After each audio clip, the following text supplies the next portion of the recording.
partner and I got a breaking and entering call late one Friday night. I'd never responded to a call like that before, but it sounded serious. A young woman was home alone and heard footsteps downstairs. But when she was on the 911 call, the call was cut before she could give her location in the house, where Riv to the home and entered through the front door, which was left unlocked, which later proved to be how the break-in occurred. Both of us shouted police with our guns drawn, expecting the suspect to be armed. We called out for Anna. That was the homeowner's name. Anna never called back to us. We knew he must have been scared and didn't want to give away her position to the intruder. We checked the whole first floor, which was small and quick. There didn't appear to be a basement. A door shutting upstairs drew my partner and I's attention. I led the way upstairs. All the doors had been shut, so I couldn't really tell which door. I had just started hold my partner to check that one. While I checked this one, it turned the doorknob and kicked the door open, immediately lifting my gun into the air.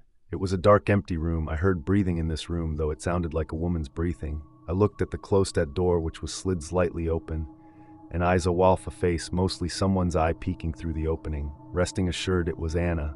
I lowered my gun and said, "Anna, it's okay, you can come out." Shedn't, and the breathing quieted. Then my partner in the next room overcalled Jason.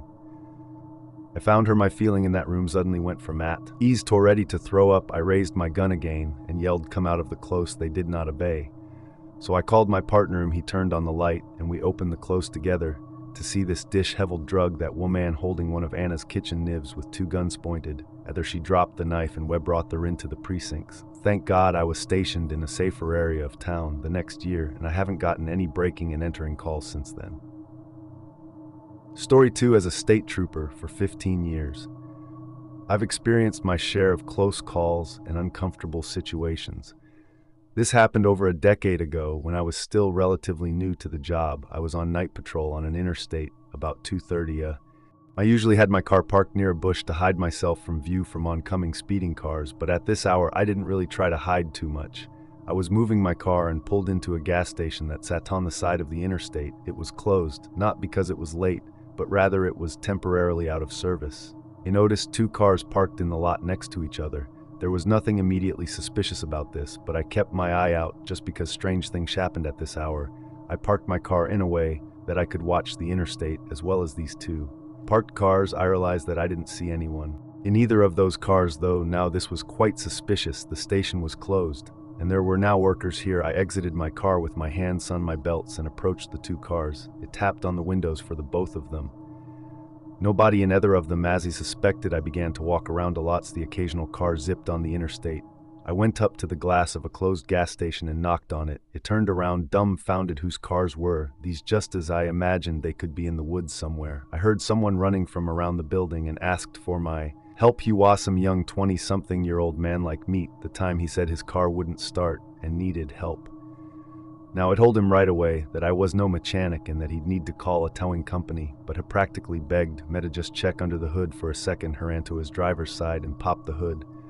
I looked under the hood with him, not really knowing what to look for, because I wasn't much of a car guy at the time. I asked if his battery died. I looked at him. I took note that he was looking around very oddly. He replied, "I don't think so." I then looked at the car parked next to him. "Whose car is that?" I asked him. He said he didn't know. He simply parked there to see if there was a porta potty in the back or something. I was reading through this, kids. Something was up here. I looked back at the guy from the two cars as a whim, looking back at something or someone. It turned and saw another guy approaching me with a knife in his hand, and holstered my gun and aimed it at him. He dropped the knife and put his hands up. They both did. I immediately called for backup while keeping the two at gunpoint. I cuffed the one who was holding the knife and placed him in the back of my car, and then grabbed the second pair from my glove box and cuffed the second guy. When backup arrived, I went to the back of the gas station, going to sleep at night, knowing you almost had your throat slit by somebody on the job messes with you, and I didn't get much sleep for a while. Story 3. I'm a rookie cop, currently working the night shift. I'm just a normal patrol officer conducting traffic stops and responding to basic 911 calls 2 nights in a row last week. Was called to the same house. Dispatch had called me to check out the house as someone had dialed 911 and hung up. The house was a couple miles from me and my patrol zone. I arrived to the house quickly and turned up the dirt driveway through the trees onto the property. The house was dark, no lights on, no cars, nothing. I parked my squad car on the far right side of the property and went to the front door, taking note that all the windows were properly shut. I knocked on the door, and no answer. The door was also locked. For my immediate guess, the place was abandoned for years. By the looks of it, I called to dispatch that the place was abandoned and nobody was there. Then I left the next night. I was working the same shifts and around a similar time. I got a call from dispatch that there was another 911 call from the same house, only this time someone could be heard crying on the other end before the call ended. I was asked to check out the house again this time. I was a little further away, but still the drive wasn't too bad. We pulled out the dirt driveway again onto the property, and again no lights, no cars. I approached the front door again, and this time it was left cracked open. I knocked on the door while holding the doorknob to prevent the door from pushing open. No answer. I called the dispatch that I would be entering the house, which I was cleared to do since the crying over the line implied an urgent situation inside the house.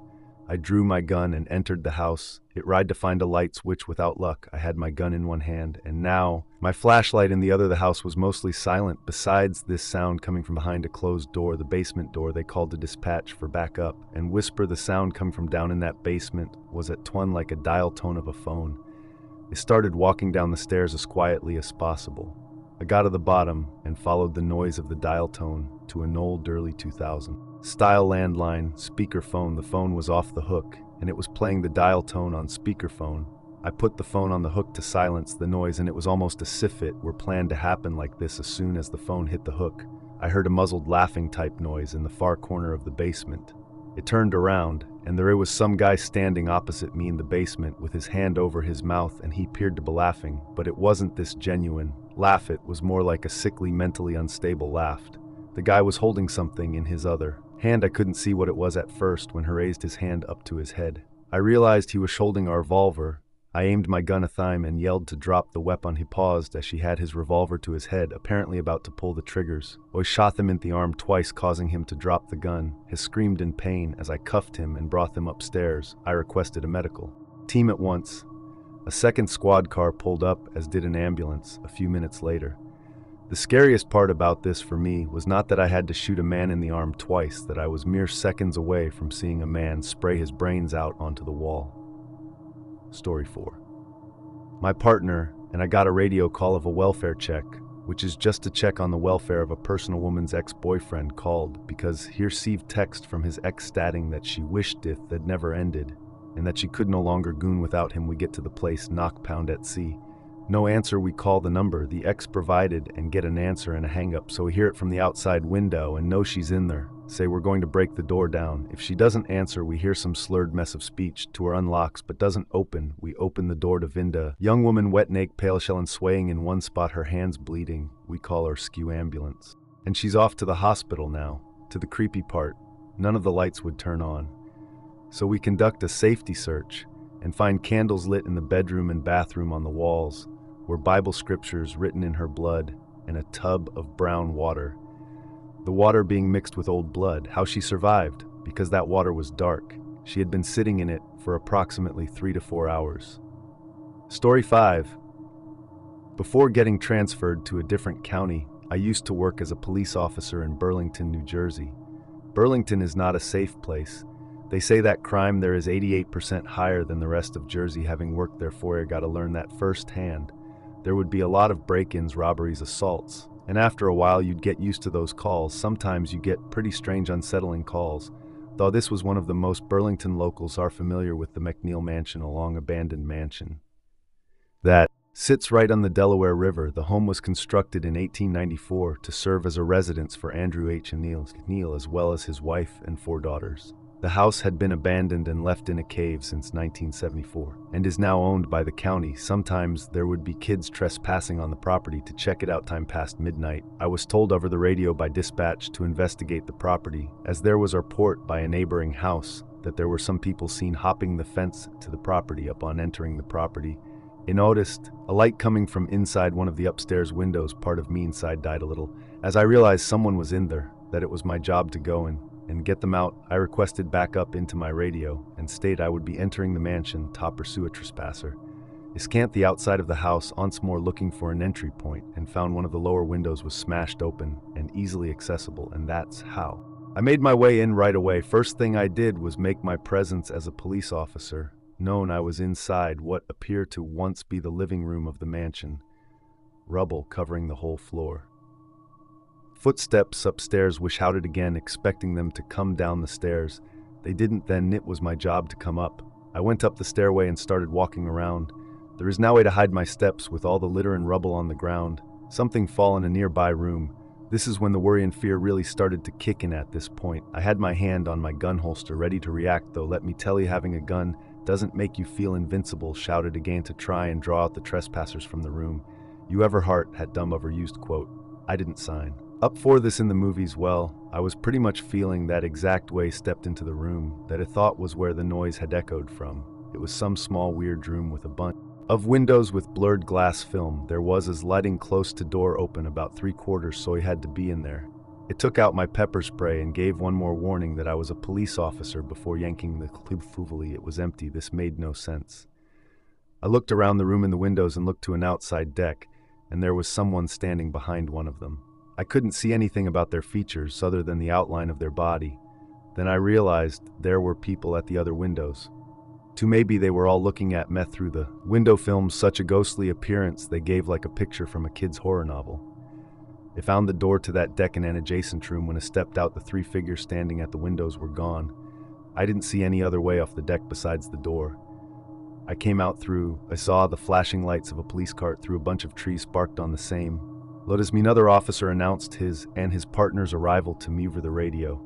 I met the officers outside the house and pointed up at the deck, where I saw 3 people standing. They were creeped out as well when I described how they all just stood there at their own windows looking in. We searched the whole mansion together, eventually came to a small room with a window on the first floor. And once again something was outside this window, and to step closer to figure out if it was a person's head or not. When they got to a close, the object lowered below the window. I radioed the other officers to go outside with me. We looked around the whole property and didn't find anyone. We searched for another 10 to 15 minutes before closing up all the entrances to the house. And moving on, the scariest part of this for me was definitely seeing 3 ghost-like silhouettes, all standing at their own of the 3 windows that deck looking inside at me.